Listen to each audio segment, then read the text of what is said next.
taking a deeper dive into the famed Greville bequest, which left the Windsors with such gems as Princess Eugenie's emerald wedding tiara and the Duchess of Cornwall's favorite diamond necklace. Hello and welcome to Royal Scandal. Please do well to like, subscribe, comment and turn on the notification bell so as not to miss out on any news updates. Given the sheer volume of jewels that Queen Elizabeth inherited, commissioned, and received as gifts throughout her near-century-long life, it would be impossible for even the most zealous of royal observers to know the full scope of what lies in those Windsor vaults. Her Majesty certainly had several tried-and-true favorites: Queen Mary's Girls of Great Britain and Ireland and Vladimir tiaras, Queen Victoria's Prince Albert brooch, her Burmese rubies, her Cullinans. She was also generous when it came to loaning precious heirlooms to members of her family. Born in 1863 to a brewery tycoon and his mistress, Greville began her ascent through the ranks of blue-blooded society when she married Ronald Greville, heir to a baronetcy and member of the Marlborough house set, a 19th-century version of the turnip toss, if you will, that swirled around the court of Albert Edward, then the Prince of Wales, and by 1901, King Edward VII.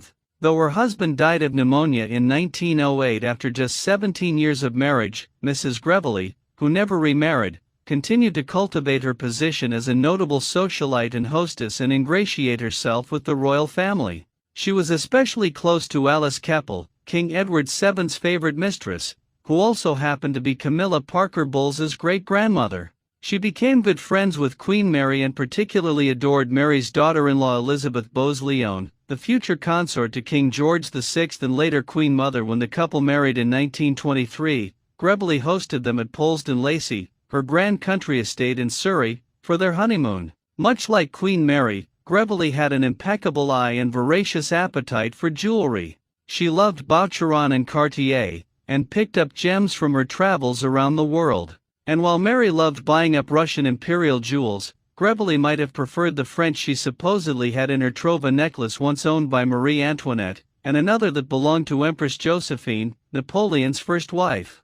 Given that the Grevilles never had children of their own, the entirety of her collection was left to Elizabeth, with my loving thoughts, when Greville died in 1942. Some 60 bijoux are rumored to have been in the Greville bequest, but the entirety of its contents will likely never be known to the public. Only a handful of gems in this collection have ever seen the light of day over the past 79 years. Still, a select few have become fabulous mainstays in the House of Windsor jewelry repertoire.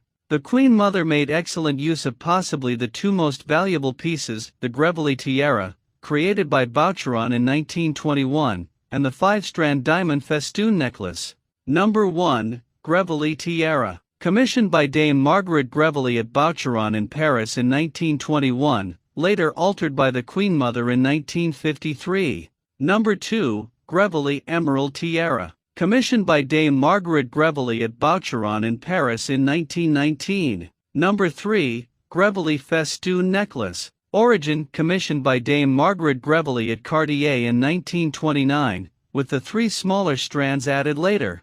Number 4. Greville ruby necklace. Commissioned by Dame Margaret Greville at Boucheron in Paris in 1907. Number 5. Greville emerald necklace. Its origins are unknown but rumored to come from the collection of either Empress Josephine or Queen Marie Antoinette. Number 6. Greville diamond pear-drop earrings. In the spring of 1938, Dame Margaret Greville ordered a pair of diamond drop earrings from Cartier in London, which consisted of a 20.66 carat pear-shaped drop diamond and a 20.26 carat pear-shaped drop diamond, suspended from a pentagonal diamond and an emerald-cut diamond, which were finally delivered in May 1938.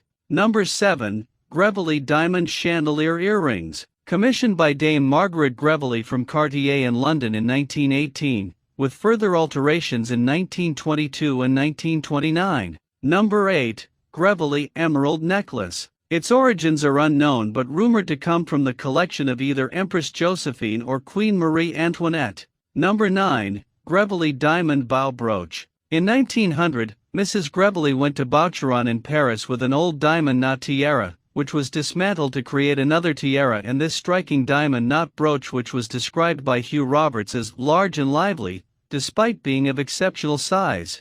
Number 10. Greville scroll brooch. Ordered by Mrs. Greville at Cartier in London in 1929.